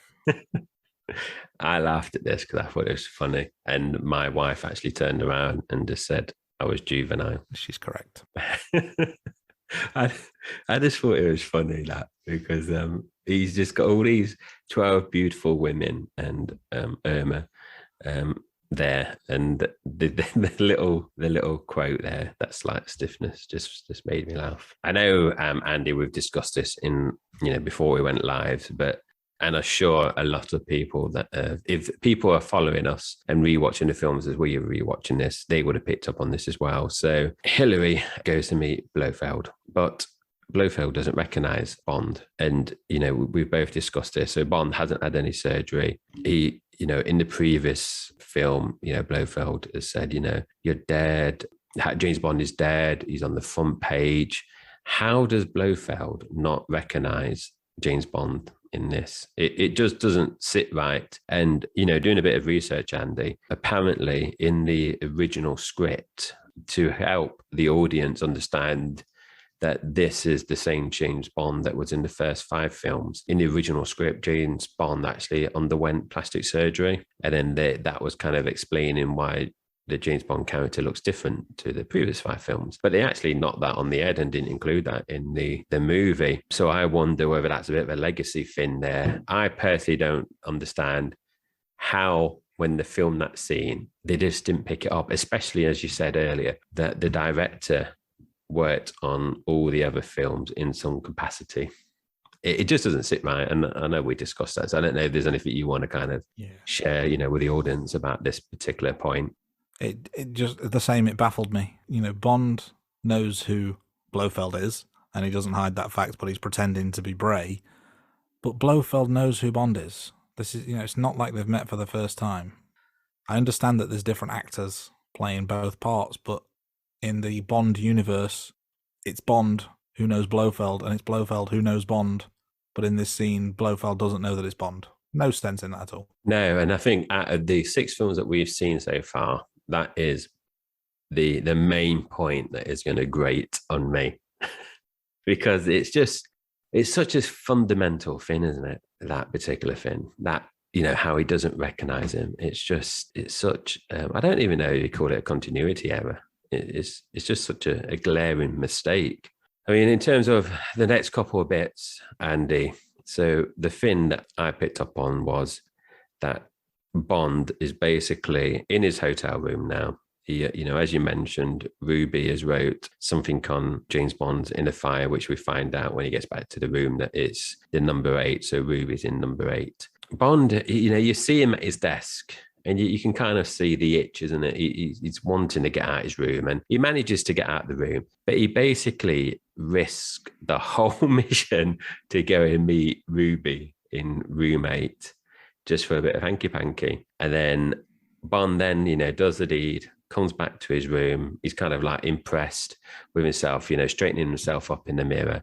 And then we see Nancy come in Bond's, well, we see Nancy's already in the room and she appears in the background. And then Bond just uses the same chat-up lines on both girls. And my wife was muttering in the background at this bit about him being sexist and a pig and he must be riddled with STIs, etc., etc. So, Andy, I don't know what you thought of that particular bit, or there's anything, you want to add before we move on?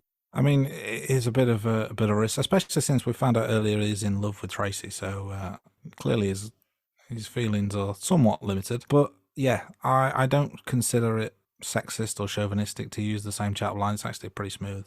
I wish I could do the same, but I can't get lines to work on one girl. I mean, I'm married now, so it doesn't matter. But back in the day when I was allowed to speak to women, I could never get the chat lines to work on one. But he's managed to work the same charm on both women within hours of each other. That's a smooth operator right there. And the next night, he's back in her room again. He's back to Ruby. This time, the voice, the dubbing, the acting, it's off. It's very, very strange. There's a part where he's actually knocked out and you can still be heard talking for a small period of time. So, yeah, there's definitely some editing flaws there. Later on, we get the first ski chase of the Bond franchise. So there's no skiing that Sean Connery appears in. Maybe he just can't ski or he doesn't want to participate in the ski scenes, but I always found that skiing was quite a staple of the Bond films, and I think that's backed up with the fact that there are 7 films that have a ski chase of some sort. This is the first one of those 7. And we touched on this earlier, and we've touched on it in previous episodes as well. Some of the special effects, very, very dodgy. In terms of the ski chase scene, I know you said this is kind of in a lot of the James Bond films, and I were talking about this movie with the missus, and she said, "Oh, I remember watching this one because of the ski chase scene." And then I said, "Well, the ski chase scenes in a lot of Bond films." And then it turns out, no, she hadn't actually seen this one. I think from memory, is it Roger Moore has quite a few ski chase scenes in the films? We have to see when we get to him. There's one that comes to mind of Roger Moore's that's quite epic. Yeah, which definitely. We'll get on in a few episodes' time with the parachute. Yeah, brilliant, that is. Yeah, so kind of carrying on from where we are. Driving in the snow, there's zero visibility in, this bit. You got Bond actually reaching out, trying to wipe the snow off, but she's still driving. She does stop eventually, but she's doing really well, not to anything with zero visibility. And I know you kind of commented on this, Andy, when we were talking beforehand, that Tracy is an excellent stock car driver. She would do very well in stock cars. I thought, we both said this is part of our favourite scenes in terms of the car chase and everything. So that's good. And another thing, in terms of when they're at the barn, Bond tells Tracy he loves her. And I think this is the first time that he generally says it and means it, because obviously in You Only Live Twice, he has the code word, doesn't he? Code phrase where he says like, "I love you."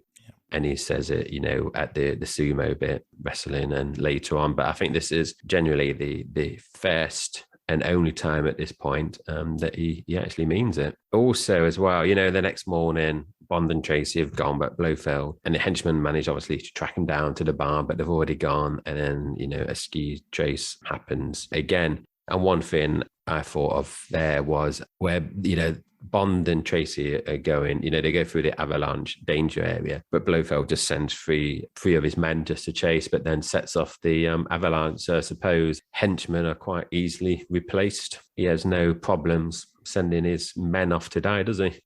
No, indeed. Probably gets them from Henchmen R Us, buys them in bulk. Reference there to a podcast that you don't listen to.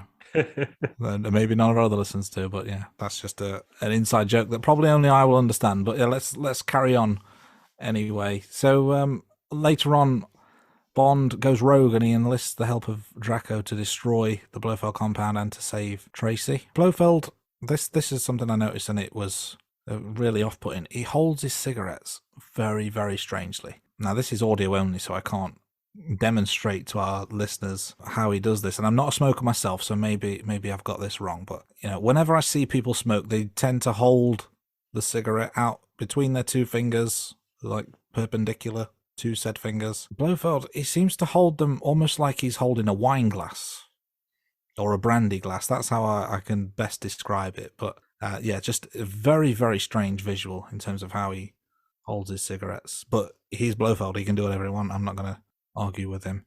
Later on, Bond is chasing Blofeld through the facility. And bear in mind, this is James Bond, licensed to kill, secret agent.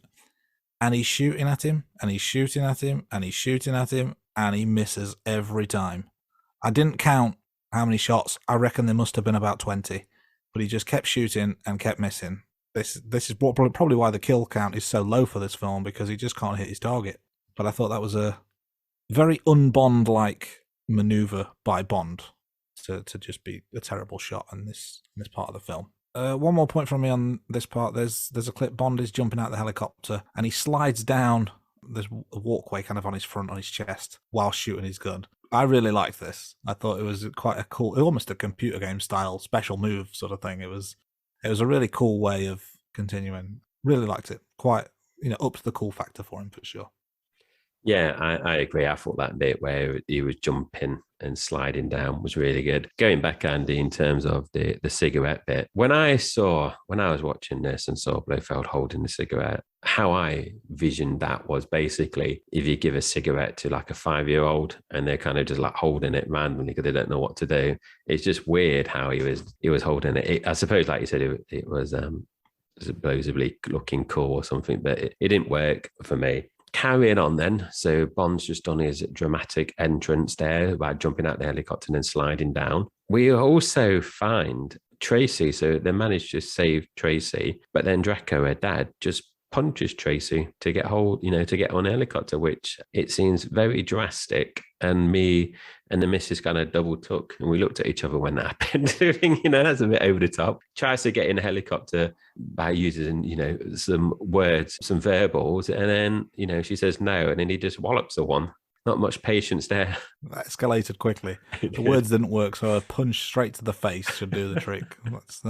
That's the obvious step 2 in that scenario, isn't it? I like this bit. So we've now got Bond in pursuit of Blofeld, and Blofeld manages to get in a bobsleigh. So we've got a bobsleigh chase, and then Bond jumps in the bobsleigh. So I like that. And obviously it ends with the bit that we said earlier on in terms of the continuity error where he dies, Blofeld. And then we've got the happy wedding, Andy. And for me, I thought this felt, I can understand why they did it, because you don't really see friends of Bond. So we've got at the wedding, we've got Miss Moneypenny and Q. I didn't think that kind of sat right, because obviously they all work for MI6, intelligence agency.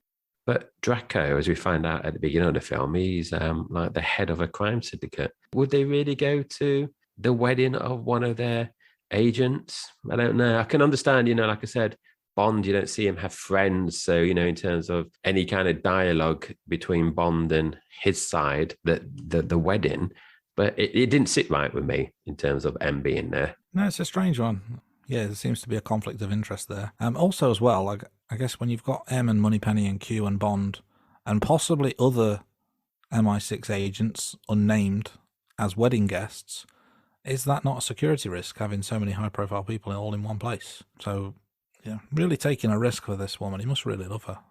That's all I can say for that. And you mentioned, obviously, I call him Draco, is in a crime syndicate. And there's a nice little scene where he's having a chat with M. And M mentions November 1964, the bullion job, which I thought straight away, is that a nod to Goldfinger? Is is Draco one of the potential benefactors of that gold heist, or has he got gold at Fort Knox? I don't know if that was just a throwaway line, just as a nod back to the previous film, or whether it was a genuine link from this film to Goldfinger for Draco. But I thought that was a nice touch. And we're getting to the end of the film now. Bond throws his hat to Miss Moneypenny, which is a little homage to his hat throw at MI6 headquarters to the hat stand. So that's kind of also, I guess, a way of tying in with the throwing of the bouquet. Maybe that was a double meaning there. And they live happily ever after.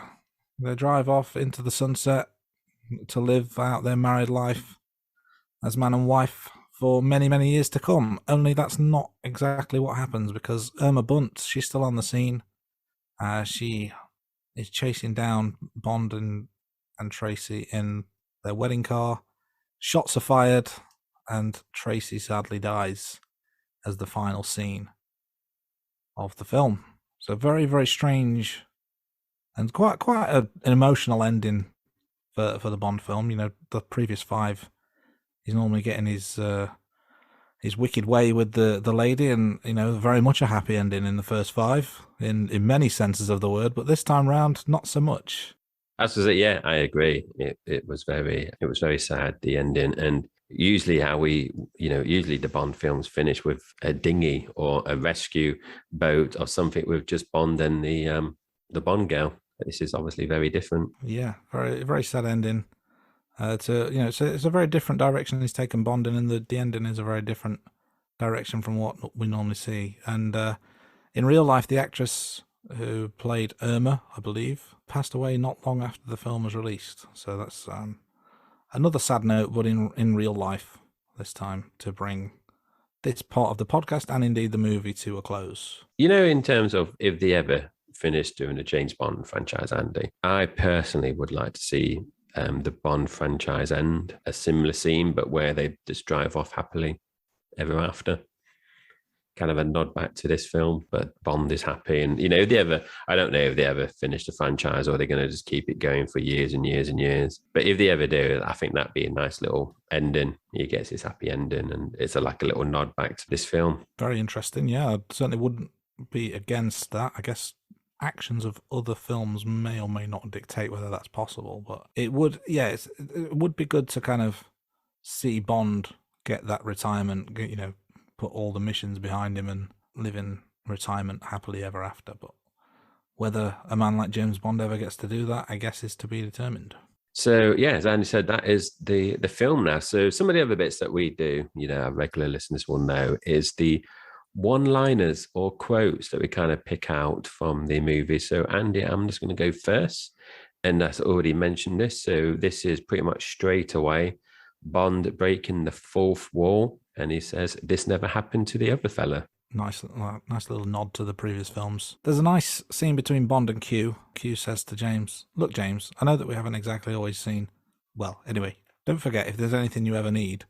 And Bond, quite witty, replies, "Thank you, Q, but this time I've got the gadgets. I don't know how to use them." Yeah, that's nice, that. So another one. So this is a one-liner, so not a quote. So this is just when one of the henchmen falls into the giant snow plower, you know, during the chase, and then Bond just says, "He had a lot of guts." I liked that one. That was one of his better lines in the movie. There's a bit of dialogue between Bond and Tracy. Tracy begins, "Why do you persist in rescuing me, Mr. Bond? It's becoming quite a habit, isn't it, Contessa Teresa? Teresa was a saint. I'm known as Tracy." "Well, Tracy, next time play it safe and stand on 5. People who want to stay alive play it safe. Please stay alive, at least for tonight." Yeah, that's a nice little bit of dialogue between Bond and his future wife. So the next bit, before we move on to the quiz, is the book versus movie differences. As we said earlier, this film actually stays true to the book quite a lot, whereas in You Only Live Twice, as we covered in the previous podcast, they changed a lot of the movie to the book. So some of the differences, though, we have picked out some of the differences. So we've got 5 differences that we've picked out. So in the book, Andy, the order in which Bond encounters Tracy is reversed. So in the novel, he meets her actually in a casino for the first time, where, you know, he continues and pays off her, you know, her debt like he does in the movie. But then she actually tries to drown herself the next day. So, you know, the order does change there, but both parts are still in the movie. And in the novel, Bond actually quits MI6 because he thinks Operation Bedlam is a waste of time. Whereas obviously in the film, he quits because he gets taken off the case and wants to kind of continue that as a rogue agent, as he's got those 2 weeks leave. Yeah, interesting. A few more points as well. So in the film, we've got Bunt, who works for Blofeld. Blofeld is merely her boss, but in the books, Bunt is Blofeld's wife. There's a slight difference in relationship there. Another thing, in the book, Bond starts tricking Bunt into thinking she's a duchess, whereas in the film, Bond simply tells her that her name comes from a nautical word for the baggy, swollen part of a sail, which I thought was a little bit of a harsh thing to say to a lovely young lady such as Irma Bunt. And the final point is around Blofeld himself in terms of his appearance. So in the film, he's bold and muscular. In the book, he's described as having long silver hair and being overweight. So very different physical appearances between book and film.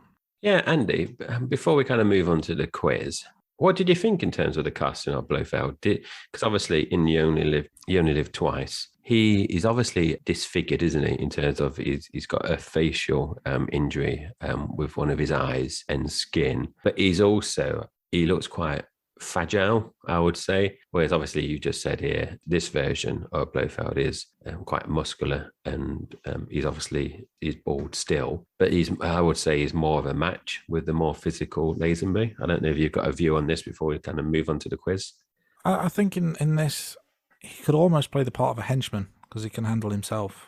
Whereas so far, Blofeld has very much been behind the scenes, pulling the strings, and in some cases, literally, you know, because there's some films where we don't actually see his face; we just know that he's in the room, or we see his arm or his lower body, you know, just knowing that he's there, but never actually know his true identity. So it kind of goes from almost a puppet master type role in the Connery films to this as someone who not only leads from example, but you know, kind of he can do it himself as well. He's kind of henchman / villain all in one. It'd be interesting to see whether any listeners have a preference. We are obviously talking about the rankings in a few minutes. You know, does anyone out there who's listening to the podcast have a view in terms of the differences with Blofeld? Just let us know on our social medias. So, Andy, the quiz now. So this is one of my favorite bits where I try to trip you up on the questions. So this is your weekly attempt at knocking my confidence prevail at the end in most cases. Yes, you do. You have a very good success rate. So again, you know, just for the listeners that might have not tuned in before, I'm going to say 4 statements. 2 of these are correct and 2 of these are false. So Andy's going to try to guess the 2 correct statements. So are you ready, Andy? Okay. As usual, I will say all 4 statements and you can either give me your answer after each one or at the end. If you need me to repeat any, just let me know. So the first statement, in the original take of the final scene, Bond cried, but this was reshot as a director said that Bond doesn't cry. Would you like me to move on to the next one? Okay, yeah, let's go to the next one. So the second statement, this is one of the few times that Q calls Bond by his first name. The next one, Timothy Dalton and Roger Moore were both offered the role of James Bond on Her Majesty's Secret Service, but both turned it down. And the last one, my granddad helped to build Piz Gloria when he was working in Switzerland. So Piz Gloria is the complex on top of the mountain, for anyone that didn't kind of catch the name in the film. So Andy, do you want me to repeat any of them, or are you happy just to tell me which ones are false or correct? I'm happy. I'm confident in one of the answers being incorrect, and that is your villainous grandfather who lies every week. He comes onto this show, he makes stuff up, trying to big up his part. He's probably the ultimate Bond villain at this point. He's overtaken Blofeld in the villainous stakes with with his lies and his treachery. So I'm going to say straight away that Okay. one's false. I think the other one that's false is the Timothy Dalton Roger Moore statement. And I believe they may have been considered or may have been thought of for the role, but I don't think either of them were actually offered the role. So I'm going to say that one is also false. And I'm going to say the final scene was reshot because Bond doesn't cry is a true fact. And I'm going to say that Q calling James Bond James as opposed to 007 is one of the few times that happens. And as soon as you said it, it brought to mind the phrase, pay attention 007, which I think Q says repeatedly throughout. So, and, you know, when we talked about the quotes earlier, we did mention that he calls him James. So I'm going to say it goes true, true, false, false. Okay. So starting from the last statement, my granddad, that is correct. A cretin, you were right, Andy. My granddad didn't help to build Piz Gloria. He did work in Switzerland, but not at that time. And he's not a builder. So Timothy Dalton and Roger Moore were both offered the role of James Bond on Her Majesty's Secret Service, but both turned it down. Is in fact correct, as in you were wrong. Okay, so two are correct, but only one's correct. I need to rephrase how I do this. But basically, Timothy Dalton turned it down because he said he was too young for the role. And Roger Moore was already committed to something else. So the timings were not quite right. I think I'd read that about Roger Moore, but the Dalton thing, I didn't know if he was just kind of on a short list as opposed to actually offered the role. The other one that is incorrect, and you are incorrect, is this is one of the few times that Q calls Bond by his name, first name. This is, in fact, the only time he calls Bond by James. So as you said, he does tend to call him 007. So a bit of wordplay there, you know. It is the only time that Bond, Q calls Bond James. And you're right. So in terms of the original take in the final scene, Bond did cry. So George Lazenby did cry. But the director didn't like it and made George Lazenby reshoot that scene. But they actually only shot 2 times that scene, and they caught it on the one that they used in the film the second time. So, you know, that was well done there by George Lazenby in terms of nailing that scene. So, Andy, you have got 1 out of 2 on that one, or would you say 2 out of 4? Depends how you look at it. Either way, you got 1 wrong. I would say that's a moral victory for me and a technical victory for you. You've got me on a technicality there. This would be one I'd refer to the stewards. VAR. Yeah. Yeah, so that is the quiz. So, Andy, do you want the honor of introducing our next new section of the podcast? Yeah, this is going to be either the start of a brilliant stand-up career for one or both of us, or this is going to be the end of the podcast as you know it. But I'd like to tell you a joke, if I may, but brace yourselves for this one. Go for it, Andy. I'm ready. James Bond is fast asleep in bed when suddenly there is an earthquake. He's shaken but not stirred. I liked it. When I told the missus that joke, I thought it was funny. It did make me laugh, and the missus just rolled her eyes. Yes, we are going to continue the joke theme. We're going to keep it as a James Bond theme for the remaining 20 episodes, isn't it? And is it 20? 19 after this one, 20 including this one. Yeah, so we haven't done it for the first 5. For the listeners now, a little bonus, isn't it? We've added in. We're growing up. We're evolving as hosts. We can even maybe later on in the series we'll insert either a laugh track or a tumbleweed. Maybe we won't do that, but in my head we could. Yes.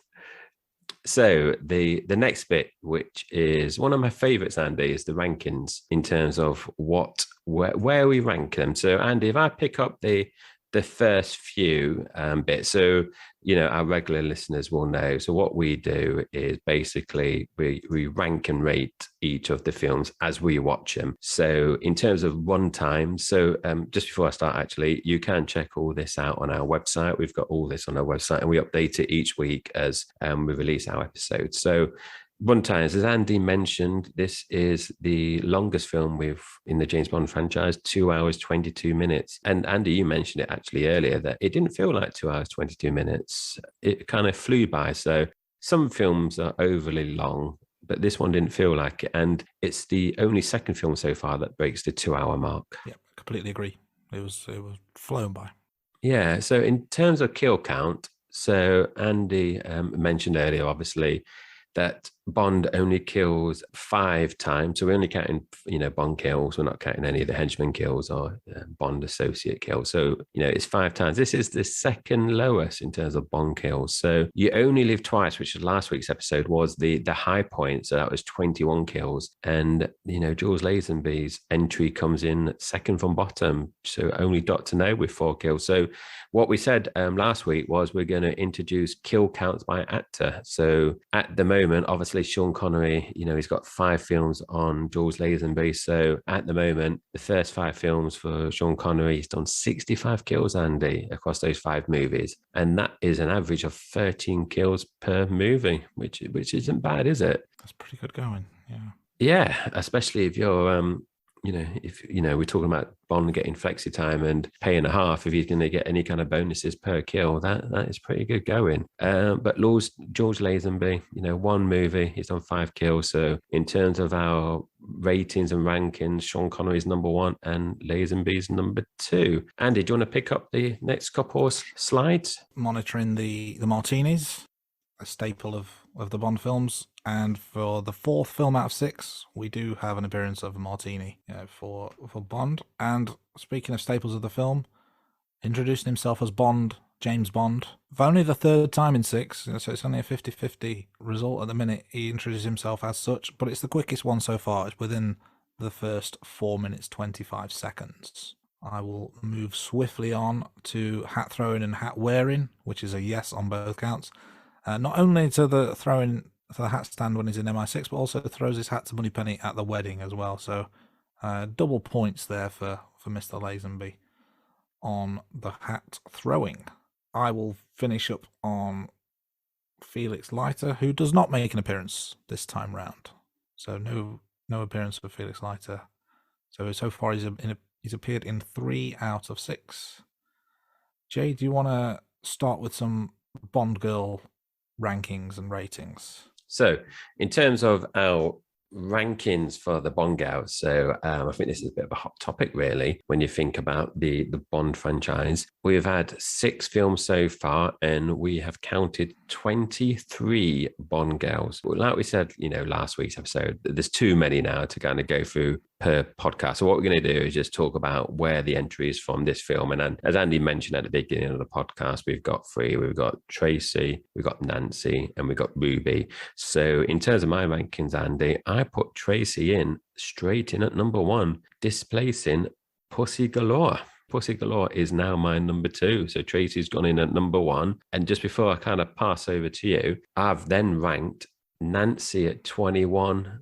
And then Ruby, unfortunately, not for me, but for her, goes in at 23, so bottom of the table. And my justification for that was, it was like listening to Freddie Flintoff in a James Bond film, because she had a very heavy Lancashire accent, and also her hair just didn't do it for me. Whereas Nancy, only 2 places above her, but for me, I couldn't score any higher because she was barely in it, in terms of Nancy. So I think that warranted 2 entries in the bottom 3. And my justification for putting in Tracy as number 1 was, this is the Bond girl that made Bond marry, get into marriage. And I liked that she was headstrong. She was more than a match for Bond. I think physically, she's attractive, but also she's that strong personality, and the interaction kind of just put her in above Pussy Galore, is why I put her in at number 1. What did you have? That's very interesting. So I'm going to start with kind of the relegation places, I guess. I've got Nancy in at 21, like you. Nothing particularly wrong with Nancy or unlikable, just kind of a bit of an afterthought. Certainly not as prominent as Ruby, and didn't really have an impact on me as a viewer. I've got Ruby slightly higher. I've got her in at 19, so she's close to relegation, but she's just about scraping through for another season as things stand. The Lancashire accent, very noticeable, very thick, very Coronation Street, you might say, or indeed you might say like Freddie Flintoff in a Bond film, which is a line that's going to stay with me for a while. And I've got Tracy in at number 3. She's my bronze medal Bond girl as things stand, so just below Pussy Galore in 2 and Tatiana in 1. Very, very strong Bond girl in terms of headstrong, very attractive.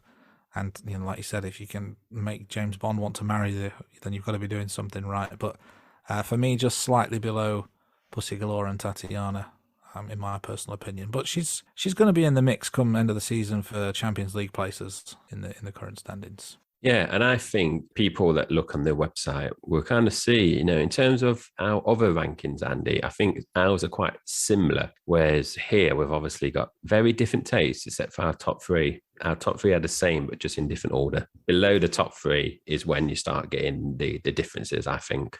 Yeah, we like what we like, and then we argue over what we don't. Yes.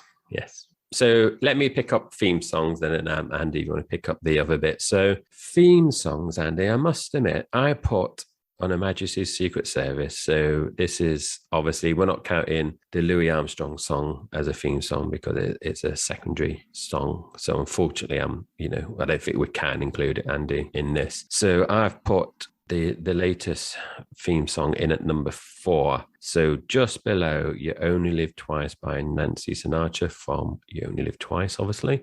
But just above the Dr. No James Bond theme song by Monty Norman and John Barry. So what about you? The Louis Armstrong song would have gone straight at the top for me, because I think it's a fantastic song. But like you said, it's disqualified from this because it is a secondary song. It's a featured song. It's not a title song. So the theme for this goes in at the bottom for me. It's another instrumental theme, as is Dr. No, but I felt it was just the weaker of the two, so it goes in last place as things stand. Interesting, Andy. And interesting that you said you would have put Louis Armstrong in at number 1 because, I don't know. I think it would definitely be in the top 2. I'm just thinking whether it would have dislodged Shirley Bassey's Goldfinger, who we've both gotten at number 1. But I suppose the argument is mute because it's a secondary theme. Indeed, what could have been. And obviously with the theme song comes the opening credits. So in this instance, we've got the silhouettes of the ladies. We've got the hourglass, which symbolises the passage of time. We've got the clips from the previous Bond films. I quite like this. I've got this in at number 3, just below Goldfinger, and then obviously my leader is Thunderball. But I thought it was a very strong opening title sequence. So third place is not too shabby. How about you? Yeah, definitely, Andy. I think for me, I just did one better there with On Her Majesty's Secret Service. I'll put it in at number 2, so just below Goldfinger. My personal favourite is Goldfinger, and like we touched on at the beginning, this was very similar in terms of the throwbacks, that we had in the Goldfinger movie. In terms of the first 3 movies, it's the same, but I think it just fell short because obviously in Goldfinger you've got the gold ladies and the projected images. So it was number 2 for me. Great stuff. Let's move on to villains. So as we've discussed previously, we've got Blofeld multiple times because we've got different instances of Blofeld in the different films. So it's the impact that character has on the film, not the character as a whole. So as things stand, we've got 13 villains in the rankings. I've got Blofeld in at 6, and I've got Irma Bunt in at 10. So kind of middle of the table for me. And I've got 2 of the 4 we've had Blofeld instances so far higher than On Her Majesty's Secret Service. So this is the 3rd of 4th. I thought Blofeld in You Only Live Twice was the strongest instance we've seen of Blofeld, although as we discussed, a very different portrayal of the character. But I thought that was the strongest version, and just below the 2 villains from Goldfinger. Irma Bunt towards the bottom of the list, like I said, in 10 out of 13. Not a great deal to say about her as a villain. Almost a henchwoman, you might say. Clearly just taking orders. Quite one-dimensional in some ways. It was just kind of a rule with an iron fist, shout at people type approach. So there's not really a great deal of dimension to her as a character. But I thought Blofeld, physically imposing, but just didn't feel like a typical Blofeld portrayal for me, so it just fell a little bit short. How about you? Because I think you've got some differing opinions. Yeah, it's interesting now, Andy, because if I touch on Irma first, I put her in at number 7. So that is a couple of places. Yeah, so you got her in at number 10. The reason I put her in at number 7 was, so that's middle of the pack out of the 13, was that she killed Bond's wife. You've got to give her some credit there. She was very strict with the Angels of Death as well. She was like a headmistress, a very strict headmistress at an all-girls school, is a kind of impression that I got. So I put her in middle of the pack, but just below Rosa Klebb, because Rosa Klebb I did like in the From Russia with Love with the old poison tip, knife in the shoe. So she's just, below Rosa. Now, interestingly, I put Blofeld in at number 2, and that was again, so number 3 is Blofeld from You Only Live Twice, which I know you put higher up than on Her Majesty's Secret Service. And I did think about this a bit, but I just felt was, if I was in Bond's situation, who would I find more intimidating if I was going up against? And on Her Majesty's Secret Service, if we remove the whole thing that you can't hold a cigarette correctly, I think he is more intimidating. He's more muscular. He's also, this must be the film that he appears more in. He has more scenes. So that is why it kind of swung it for me, because in You Only Live Twice, he's obviously, that's the first time we had the full shot of him. We see him, his full face. But he's not in it a lot. He's in it near the end, isn't he, in You Only Live Twice? Whereas on His Majesty's Secret Service, he, once Bond gets to his Gloria in Switzerland, he's in it quite a lot, isn't he? So that's why I pull him in number 2. So in terms of the rankings, we both got Goldfinger's number 1, and then when we start moving down, we have got those differences. So yeah, it's interesting. Yeah, you make a fair point. I think for the 5, well, he's not in all 5 Connery films, but in the Connery films that he appears, he is somewhat of a background character. You Only Live Twice I really enjoyed, because that's when he became more to the forefront and you saw more of his influence. This one, like you said, he's front and center. He is the focal point of the villainous pack, as it were, as opposed to pulling the strings in the background. So I would agree with your point that he's more intimidating from a physical perspective, but I think what I liked about previous portrayals is that he was more manipulative in the background. So that's why I've got the difference in ranking. But it's a good point you make. He's certainly more of a focal point in this film, on screen and physically imposing in those 2 scenarios. Yeah, it'd be interesting once we move on to other films where Blofeld also makes appearances, where we rank them. Because from memory, I think we've probably peaked now with Blofeld. It'd be interesting, I don't remember a lot of the Roger Moore films. But I think, in terms of character ranking, I think we've probably had the 2 strongest actors that have played him from memory. That might change, when we start, rewatching the other ones in the series. Yeah, that's a good point. Let's move on to the main event, which is the movie rankings. We talked about the ratings that we gave earlier on. So I gave this 7 out of 10, which is on par with From Russia with Love, but I've slightly preferred this one. So this so far comes in at 2nd place for me of the 6. Goldfinger still stands head and shoulders above the rest. I think it was just a phenomenal Bond film. But this surprisingly came in at number 2 for me, and I wasn't expecting it to. When I'm thinking of my earlier memories of Bond and comparing Connery with Lazenby, I didn't expect Lazenby to fare quite so well. But I think it was a very strong outing overall, with a few flaws here and there which we've talked about, but I think a very solid outing, and a shame we didn't get to see more of him, really. So 7 out of 10 and 2nd in the rankings for me. Do you want to just cover your rating and ranking again? As we said earlier, I had 8 out of 10. So this was difficult, Andy, because I was thinking, From Russia with Love, I've given 8 out of 10. As we said before, we're not having anyone in joint orders. So even if a score is the same, we're going to make a clear distinction between the places. And I was oohing and ahhing about this, and I have moved them around, in my head and also on paper. So I've actually done the same with you, Andy. It is in at number 2. I did score it slightly higher, so 8 out of 10. And where you've got a 2-point difference between your number 1 film, Goldfinger, and then your second place film. I've only got 1 out of 10. For me, it was very close to Goldfinger, if I'm honest. But same with From Russia With Love. Those 3 films at the moment have really stood out compared to the other ones in the series. Yeah, I mean, it's interesting. Although we've got slight differences in the score, we've got the exact same order for all 6 films so far. So let's see if and when that trend is broken.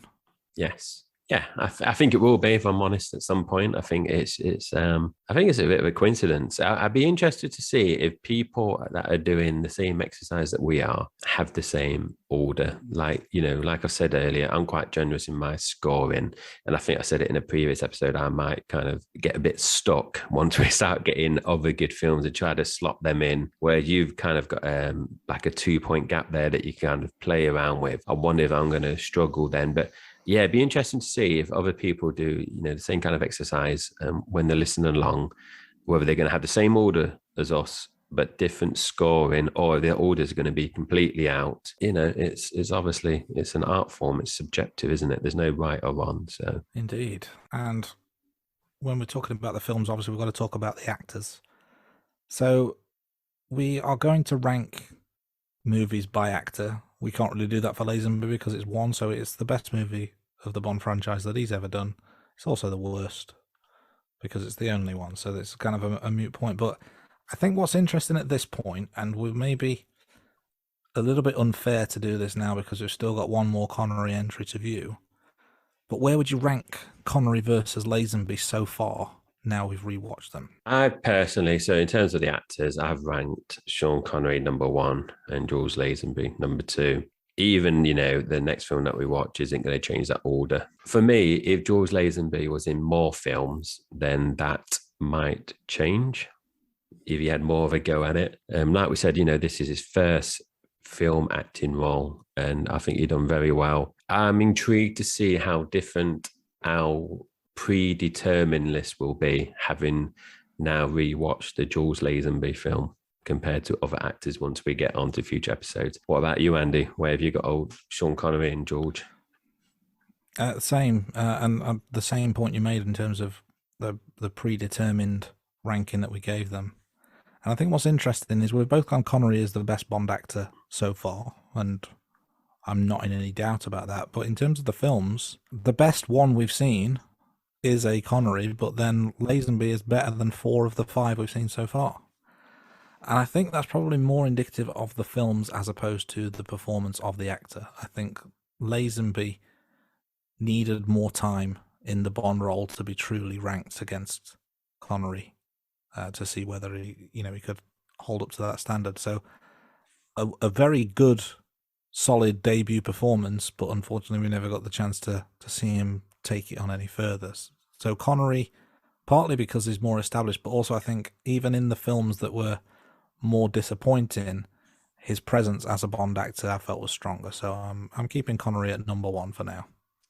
Brilliant. Yeah, no, I agree with what you said there, Andy. It's interesting that George Lazenby's movie has come in second, but we're looking at it as a collective, and because Sean Connery has obviously done 5 strong films, it does offset the one. And I suppose, like what you've touched on, in terms of the film is very strong anyway. So if it was a Sean Connery film, I think it would have been just as good. It won't have been any worse. It'd be interesting to know if they would have dubbed Sean Connery with Jules Baker when he plays Hillary. That would have been interesting.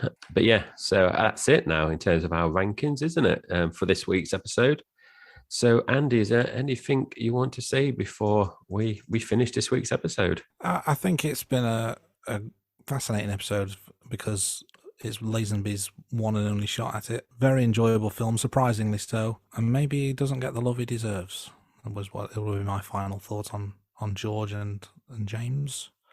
But next week we're back to more familiar times with the return of the master himself, Sean Connery, for one last go as James Bond in Diamonds Are Forever.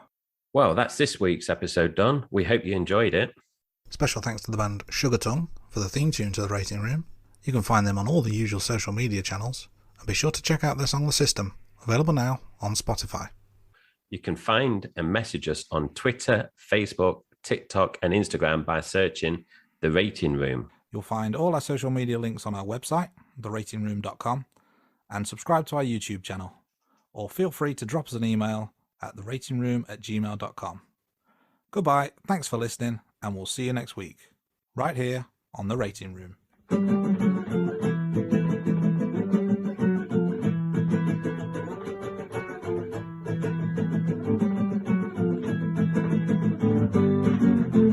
Rating Room. The Rating Room. The Rating Room. The Rating Room.